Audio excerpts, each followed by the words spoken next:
예언제이보. 크리스탈 팰리스는 해리 케인과 손흥민의 우정이 돋보인 경기였다. 사실 한국 팬들에게 해리 케인은 탐욕왕으로 손흥민의 기회를 가로채는 어찌 보면 애증의 관계라고 하기에는 원망의 대상이라고 보는 게 맞다.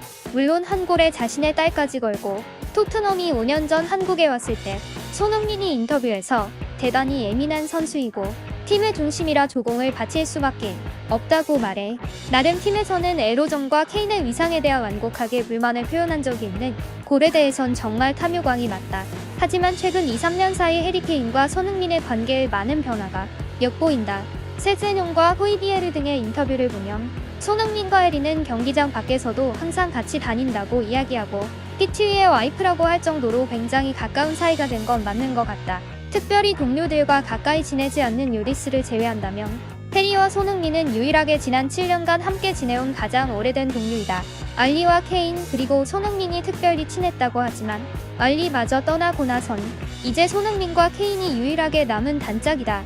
물론 케인은 데이비스나 도어티와도 친하고 골프 친구라고 하지만 때론 경쟁자로, 때론 친구로, 때론 EPL 최고의 콤비로 7시즌을 함께해왔기에 많이 정의들은 동료임에는 누구도 부정할 수 없을 것이다.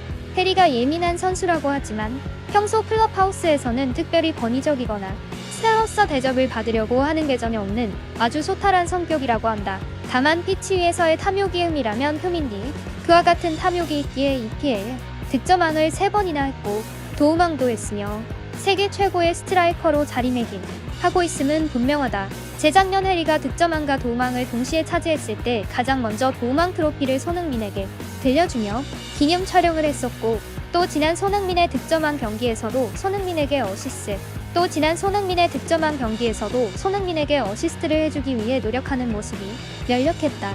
또 어제 경기에서도 물론 자신의 2골을 넣은 후부터였지만 손흥민에게 어시스트 해주기 위해 의도적으로 패스를 해주는 모습이 보였고 결국 그로부터 손흥민의 골이 나왔다. 사실 냉정히 말해보라면 손흥민은 케인이 있었기에 오늘날과 같은 명성을 얻을 수 있었다고 생각된다. 손흥민과 케인 둘 중에 누가 더 상대에게 도움이 되는 선수냐고 물으면 케인이 오히려 손흥민에게 더 도움을 많이 줬다고 대답할 수밖에 없다. 또 손흥민에 비해 해리가 더 위대한 선수이며 다재다능한 선수라고 평가할 수밖에 없다. 하지만 손흥민 역시 한국 선수로, 아시아 선수로 정말 다시 나오기 어려운 위대한 업적을 쌓았고 내일 당장 이제 진짜 돈을 만져야겠어 하고 호날두의 동료로 입단한다 해도 또 골을 못 넣고 이번 시즌 6골로 끝을 낸다 해도 그동안 손흥민 덕분에 환호했고 기뻤던 시간들을 생각하면 손흥민에게 고마울 뿐이다. 또 해리에게도 마찬가지 마음이다. 이제 손흥민의 기회를 뺏는다고 해리를 미워하지 말자.